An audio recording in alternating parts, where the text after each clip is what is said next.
Gênero, orientação sexual, identidade de gênero. Com certeza você deve ter escutado essas palavras por aí e esperaria encontrar no lugar o termo masculino e feminino, como está, por exemplo, na nossa certidão de nascimento. Mas cuidado, o que parece apenas novos termos pode estar escondendo uma ideologia de desconstrução da família e da sociedade. É o que você acompanha agora no Destrave.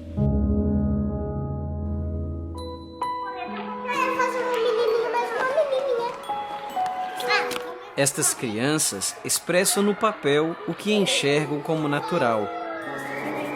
Uma casa, um menino e uma mulher, flor. Eu desenhei uma casa, um menino e uma menina. A mãe, o pai, a família, um lar. E uma casa, um menino. Será que uma ideologia pode mudar isto?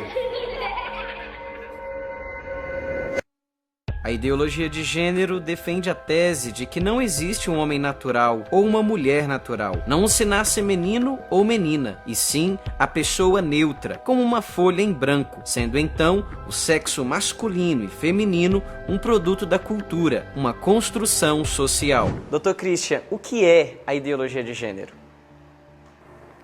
La ideología de género es una construcción ideológica, como lo dice justamente, en que hay una presentación hacia el mundo, hacia toda la gente, de que el ser humano no tiene una unidad respecto de lo que es su ser biológico y su ser sexual en su identidad sexual.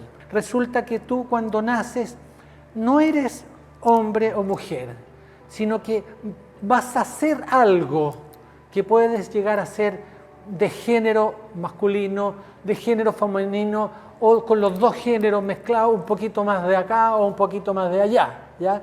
Dependiendo de cómo fuiste tú viviendo, de cómo fue tu educación, de cómo fueron tus experiencias. Entonces, lo que hace la ideología de género es quitarle el carácter de moralidad, por así decirlo, o sea, de lo que es correcto a nuestro cuerpo.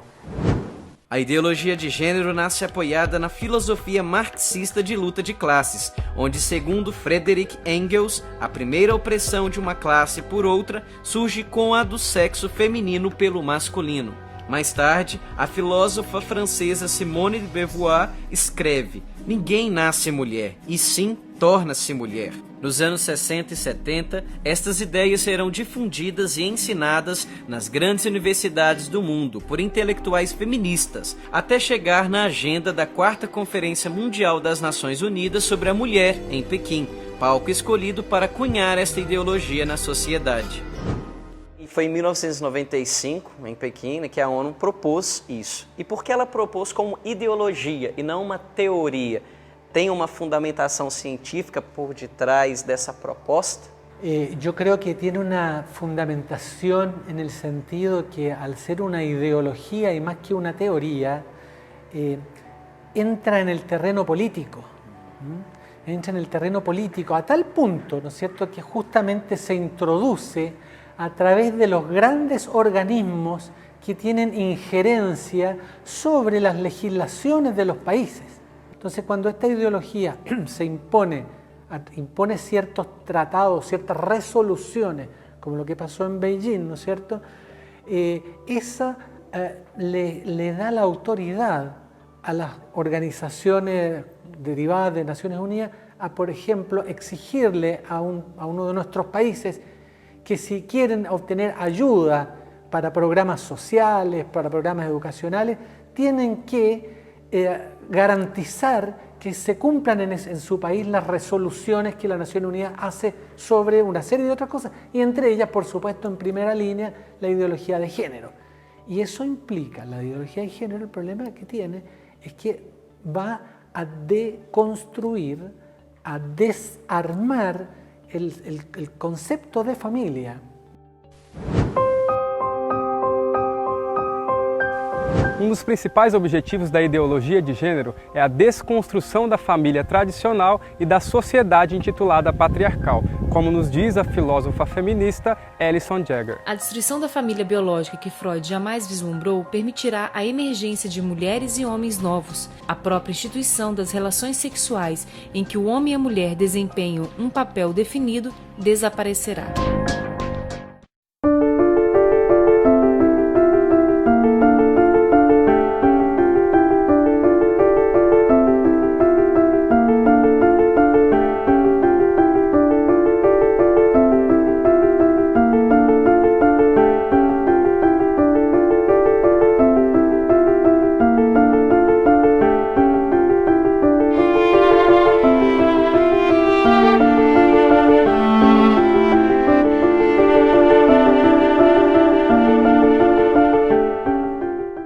Strave conversou com o casal Tatiana e Ronaldo, que fazem parte da pastoral da família da Arquidiocese do Rio de Janeiro.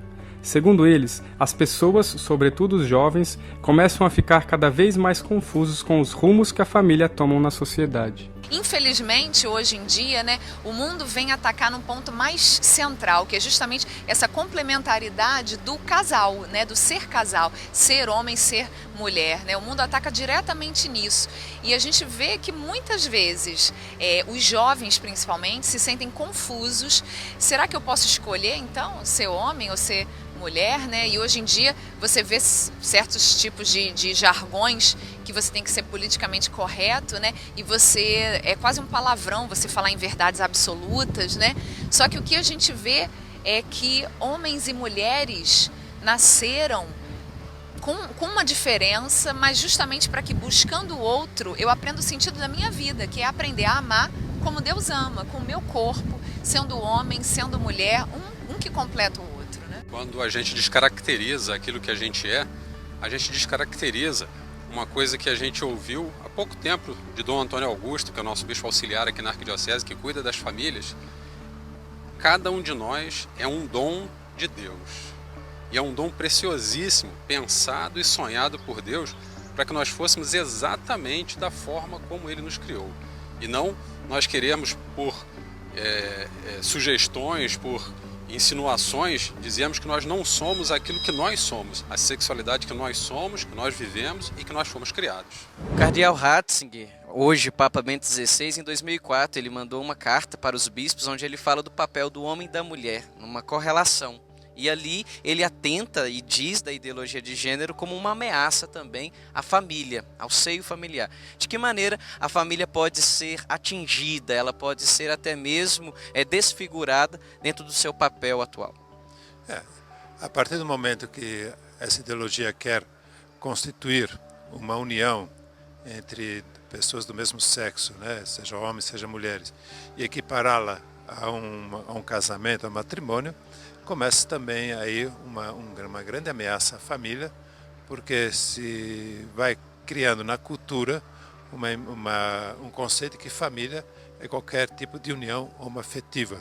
Os homossexuais, a igreja não se opõe a isso, a que eles tenham os direitos civis respeitados. Agora, confundir isto com o direito, por exemplo, a ser chamado de família, nada contra os homossexuais, nada contra as relações estáveis deles, nada que essas relações sejam reconhecidas civilmente, nada contra. Mas tudo contra que isso seja considerado família e assim vem a adoção de filhos e assim o conceito de família seja tão dilatado, tão tudo que signifique na prática nada.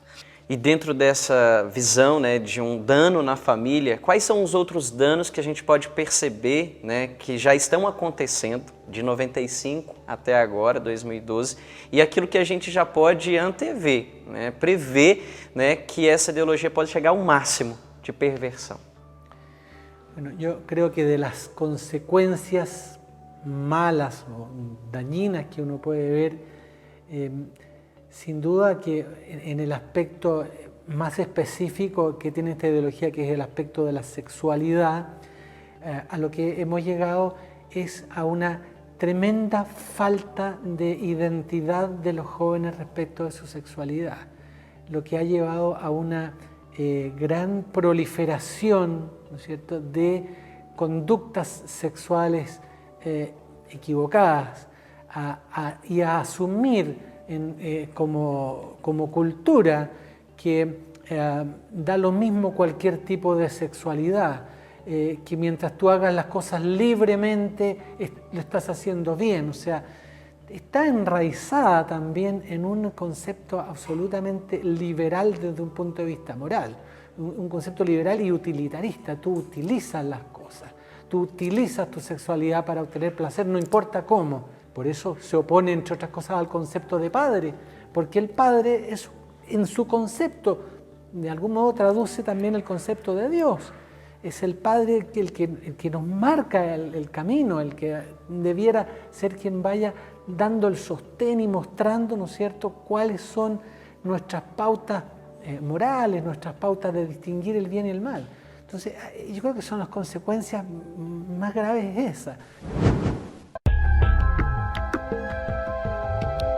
O conceito de desconstrução social é muito utilizado entre os ideólogos de gênero. Não é à toa que a imposição do termo gênero já acontece através de livros didáticos e cartilhas em diversas escolas, como foi proposto em Pequim.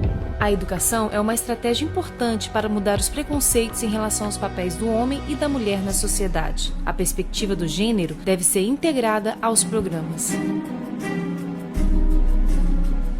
Você disse das escolas. Hoje se é ensinado isso, tem até cartilhas dizendo para a criança que ela deve escolher ou até mesmo que existem outras opções, né?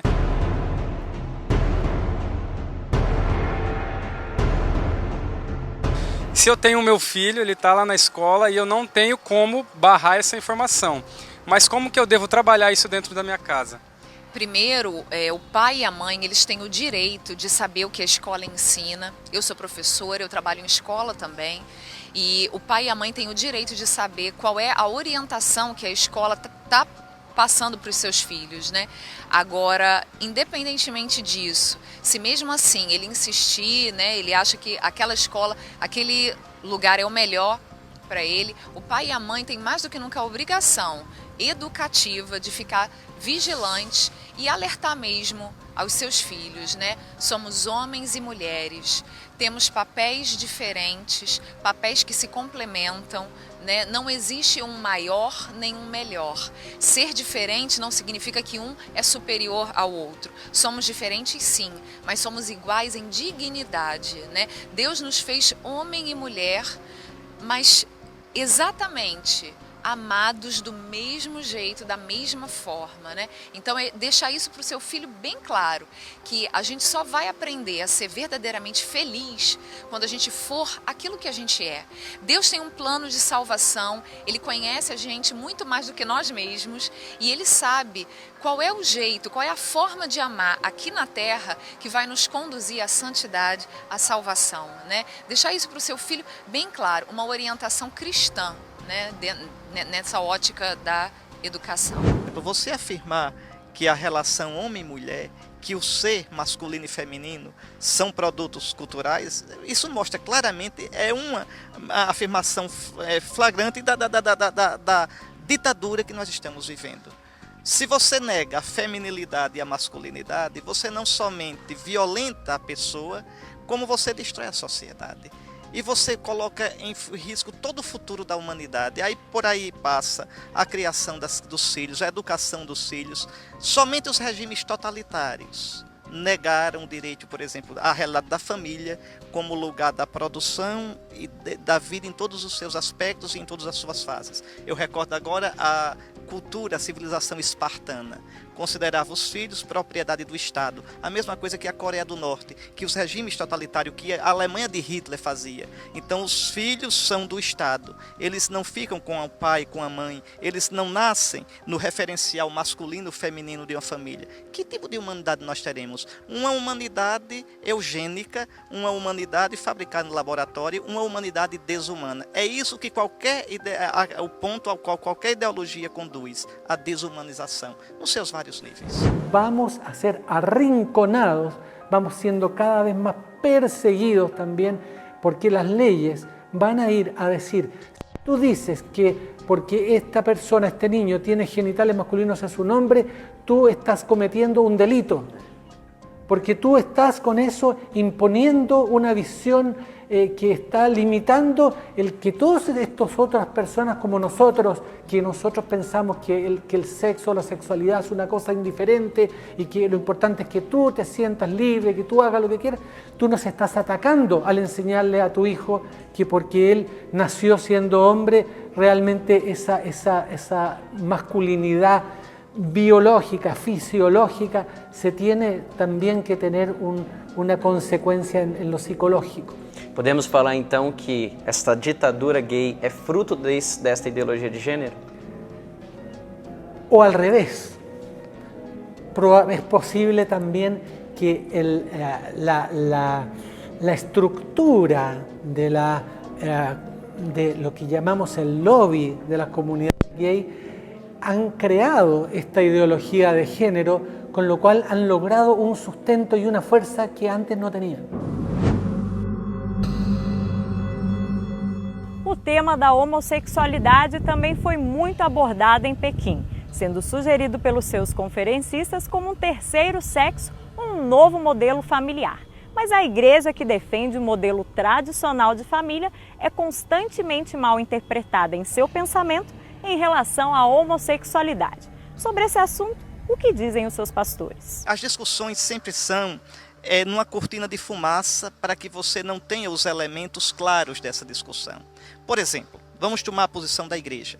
A igreja é contra a violência contra os homossexuais? Totalmente. A igreja rejeita o preconceito contra as pessoas homossexuais? Totalmente.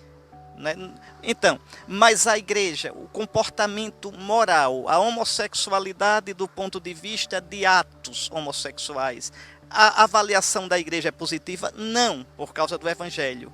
Mas uma coisa é a avaliação do fenômeno e outra coisa o respeito à pessoa do homossexual. Segundo o Catecismo da Igreja Católica, os atos de homossexualidade são intrinsecamente desordenados e contrários à lei natural, fechando o ato sexual ao dom da vida. Desta forma, em caso algum, podem ser aprovados. Muitos acusam a igreja de ser homofóbica por não aceitar a prática homossexual. O que a igreja diz sobre a homossexualidade? Bom, aqui nós temos que considerar duas coisas diferentes. Primeiro, o fenômeno, né, da desordem que existe de uma pessoa sentir atração pelo mesmo sexo. Não existe nenhuma homofobia em nós considerarmos a estrutura do mundo real. A estrutura do mundo real nos diz o seguinte, que não existe nenhum modo de haver uma união genital entre duas pessoas do mesmo sexo. Os órgãos genitais de duas pessoas do mesmo sexo não combinam. Você tem que unir o órgão genital com alguma coisa que não tem nada a ver com o órgão genital. Então, quando nós olhamos como igreja para o fenômeno da atração sexual pelo mesmo sexo, nós olhamos querendo o bem da pessoa. E a igreja, como mãe, ela não quer aqui simplesmente o bem da pessoa, custe o que custar. Não, a igreja quer o bem da pessoa integral. Então, a pessoa que quer realizar o sexo com o mesmo sexo, do mesmo gênero, não é? Essa pessoa está querendo algo que irá desestruturá-la. Então, uma mãe, ela dá notícias ruins para o seu filho, se quer educá-lo. Uma mãe tem que chegar e dizer, meu filho, isso vai te machucar, não faça. A mesma coisa, a atração pelo mesmo sexo, não é? A igreja considera que existe ali uma desordem. Se você der vazão a essa desordem, quanto mais você promover essa desordem, mais você vai se prejudicar como pessoa. São vários os documentos da Santa Sé e conferências episcopais que repudiam a violência contra pessoas homossexuais. No documento Carta aos Bispos da Igreja Católica sobre o atendimento pastoral das pessoas homossexuais da Congregação para a Doutrina da Fé, podemos encontrar: é de se deplorar firmemente que as pessoas homossexuais tenham sido e sejam ainda hoje objeto de expressões malévolas e de ações violentas. Semelhantes comportamentos merecem a condenação dos pastores da Igreja onde quer que aconteçam. O Catecismo da Igreja Católica também diz que as pessoas homossexuais devem ser acolhidas com respeito, compaixão e delicadeza. Evitar-se-á para com eles todo sinal de discriminação injusta. De que maneira a igreja ela acolhe essas pessoas que trazem essa inclinação homoafetiva? Da mesma forma que acolhe a todas as pessoas com todas as suas ideologias, com todos os seus defeitos, com todos os seus pecados, né? Jesus Cristo veio para encarnar-se e assumir a humanidade em todas as suas dimensões. Né? E essa encarnação não é encarnar os defeitos das pessoas, os erros das pessoas, mas encarnar aquilo que é mais essencial na pessoa, né? A imagem de Deus que Ele eleva a graça e redime, liberta e dá uma vida nova. Então a igreja acolhe a todos porque a igreja é a presença viva de Cristo entre os homens. E Cristo veio para todos, morreu por todos, ressuscitou para todos e quer dar uma vida nova a todos aqueles que se abrem ao seu amor. Né? Olha, em primeiro lugar, nós precisamos de um grande respeito pela pessoa humana, independentemente da sua opção, da sua decisão. É uma pessoa que deve ser respeitada, amada, compreendida. E a nossa primeira atitude como igreja é sempre o diálogo, é sempre uma atitude de ir ao encontro das pessoas. Muitos falam que a igreja deve evoluir na visão de mundo e que seu discurso é incompatível com os tempos modernos. O senhor acredita que a igreja vai rever a sua posição em relação à homossexualidade? O cardeal Ratzinger, né, quando era ainda prefeito da Sagrada Congregação para a Doutrina da Fé, ele assinou um documento que dizia exatamente isso. Nenhuma ideologia, no caso aqui a ideologia gay, será capaz de mudar a estrutura da realidade. Então eles podem repetir o quanto quiserem, mas da união entre dois homens e entre duas mulheres não sai vida. E a união entre o homem e a mulher acontece vida. Ora, qualquer criança é capaz de enxergar a diferença. Repito, a igreja, para os de fora, respeita isso totalmente. Para os seus filhos, ela diz, isso é contra o que Deus pensou para a sexualidade humana. Pronto. E a pessoa aí é livre, como qualquer pessoa é livre para seguir ou não os mandamentos de Deus. Então, um homossexual, o próprio catecismo da Igreja Católica diz isso, né? O homossexual é chamado a carregar a sua cruz e caminhar para a santidade. Né? Isso quer dizer que a própria igreja reconhece que uma pessoa com tendência homossexual pode ser santo. Né? Pode ser santo. A tendência homossexual não impede você de santidade. E o desafio de santidade é para todos. Homofobia é a gente dizer a santidade é só para os héteros, para os homossexuais não. Não, a Igreja Católica diz o contrário. Nós temos uma espiritualidade inclusiva. Vem você ser santo também. Né? Venham, os homossexuais venham ser santos na igreja, venham viver a castidade.